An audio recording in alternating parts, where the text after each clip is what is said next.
Thank you for coming. Thank you for your contribution to this debate.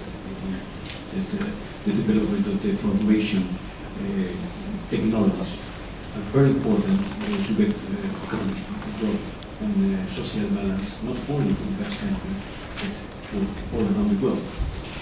In any case, I wish you will enjoy the rest day in these days. Thank you. And let me continue my short speech in our language, the best language. You know, the best language is the most intelligent language in Europe.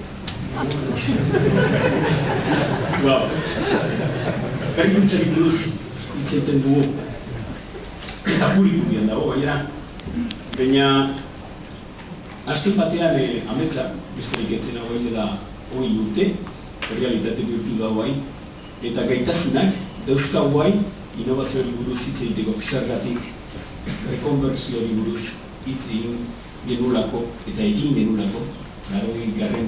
hamarkadan, gero internalizazioari buruz hitz egin genulako eta egin genulako, 80. hamarkadan eta horregatik imposiblia da gizarte honetan, Euskal Herriarentzat, hain zuzen ere, innovazioari buruz hitz egin. Eta horretako bakizu, lau ideia, baina klaro bat izan behar dira. Lidergoa, guregan, zinezko behar dugu, alde batetik. Misioa, erreferente izatea, Europan innovazioari daukionez, bigarrena.